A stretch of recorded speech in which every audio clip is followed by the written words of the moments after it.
Public.com presents The Rundown, your daily market update in under 10 minutes.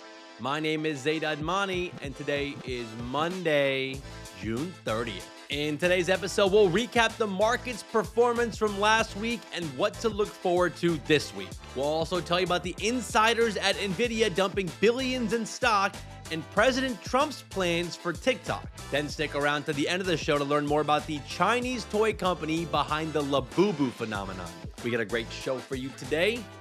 Let's go.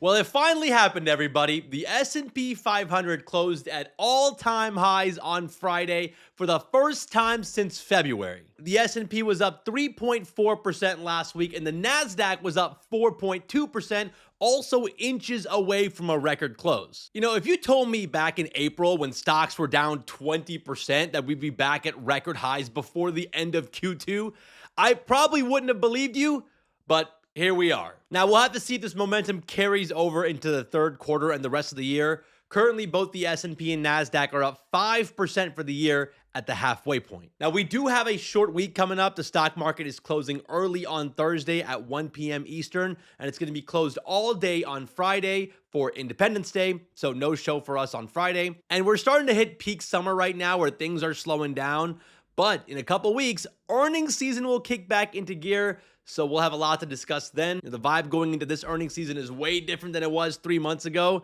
Markets were in free fall back then because of tariffs, but now stocks are back to all-time highs. So it'll be interesting to see what CEOs and executives have to say. We'll be covering all of that and more throughout the summer, so make sure you guys are subscribed to the podcast to stay in the loop.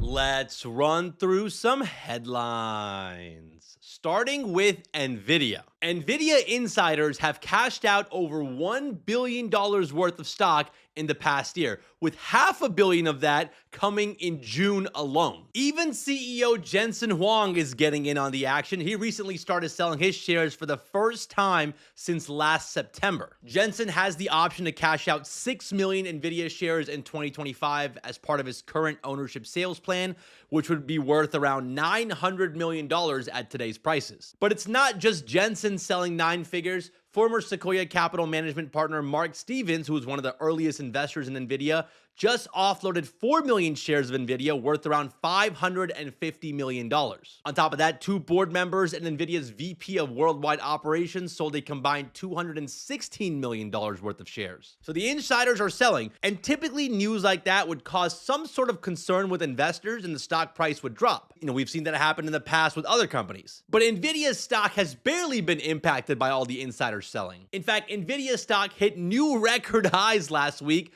with the stock up more than 10% in the past 5 days alone, and the company currently has a market cap of $3.85 trillion. But there are some red flags about the business. For example, Nvidia still can't sell their most advanced AI chips to China due to export bans by the Trump administration. That's left a door wide open for Chinese firms like Huawei to snatch up shares in the Chinese market. Now, there are reports that Nvidia is working on developing a new AI chip for the Chinese market that meets Trump's export requirements. So we'll see when they announce that. But right now, the market seems to be focused on the positives, and Nvidia is on track to be the first $4 trillion company. Let's shift gears and talk about the company that was first to hit a $3 trillion market cap, Apple. Apple has another hit product on their hands, but this time it's not a phone or a laptop, it's a movie. Apple's F1 movie hit theaters this past weekend, and it exceeded expectations, making over $55 million at the domestic box office, and overall made over $144 million globally. Now, Apple reportedly went all out, spending over $250 million to make this movie, which required developing specialized cameras to capture the racing scenes, and the tech giant also spent another $100 million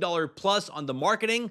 So they still have a long way to go before they break even on the movie, but I'm sure they're happy to see this movie have a solid opening weekend at the box office. Now, $144 million isn't going to move the needle much for Apple because they make nearly $400 billion in revenue last year, but this does bring an interesting wrinkle into the streaming wars. It shows that Apple is serious about spending big money on content to make good movies, and they're willing to release them in theaters, which is different than other streaming giants like Netflix. And this could help Apple stand out and secure more deals deals with A-list movie makers. Now, I'm still not sure how having a hit F1 movie is going to help Apple sell more iPhones, but I'm glad they're willing to spend big money to make good movies. I'm a big F1 fan, but I haven't had a chance to see this movie just yet, but I'm definitely going to go sometime soon to watch this movie in theaters because it's one of those movies that you have to see on the big screen, you know? By the way, mini fun fact, Public is an official sponsor of the Aston Martin F1 team. So next time you're watching an F1 race, keep an eye out for that Public logo. And finally, let's quickly talk about TikTok because they might finally have a buyer. President Trump said in a Fox News interview that aired on Sunday night that he found a group of very wealthy people to buy the social media app. Now, Trump says he can't reveal the names of these people for another 2 weeks and that any deal will likely need approval from the Chinese government. So the TikTok drama is nowhere close to being over, but at least there's some progress being made. Remember, TikTok was officially banned by a 2024 law that required the company to stop operating in the US unless the parent company ByteDance divested their US assets. Now, that hasn't happened yet, but President Trump has extended that deadline multiple times. The latest one he did a couple weeks ago, which pushes back the deadline for a sale to September 17th. Let's talk about some stocks making moves today. Moderna shares are getting a nice shot in the arm this morning after dropping some strong late-stage trial results for their mRNA-based flu vaccine. The company says the new shot generated a stronger immune response than the existing flu shots already on the market. So this opens the door for Moderna to finally roll out their combo flu COVID vaccine, which regulators delayed earlier this year while they waited for more flu-specific data. Moderna is banking that this 2-for-1 shot will boost COVID vaccine uptake, because currently only 23% of US adults have gotten their COVID shot compared to nearly 50% for the flu. Moderna is now ahead of their rivals like Pfizer and Novavax, and investors seem to like that, with the stock up 2% this morning on this news. Now, on the flip side, shares of solar and wind stock are down this morning after some bad news out of Washington. A new draft of the Senate's federal spending bill pulls the plug on clean energy tax credits earlier than expected, now set to end in 2027 instead of 2032. And if that wasn't bad enough, the bill also imposes new taxes on clean energy companies that use Chinese suppliers, which is kind of a big deal since most of the clean energy tech comes from China. So that's putting a pressure on the clean energy sector, and names like Enphase and NextEra are trading lower on this news. Let's wrap the show with a fun fact.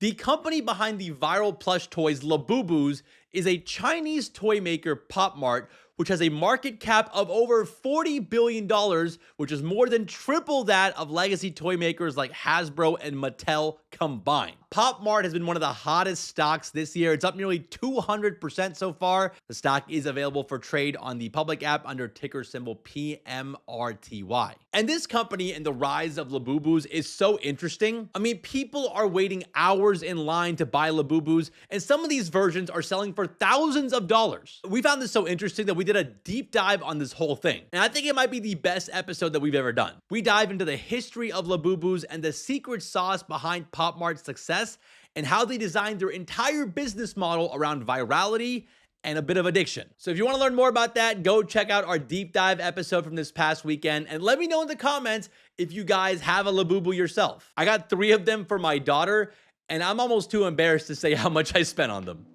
Well, all right, guys, that's the rundown for today. Hope you guys enjoyed today's episode. If you did, and you have like 8 extra seconds, consider giving us a 5-star rating on Apple, Spotify, or wherever you listen to your podcasts. And if you are listening on Spotify, don't forget to vote in today's Spotify poll. Leave us a comment on Spotify.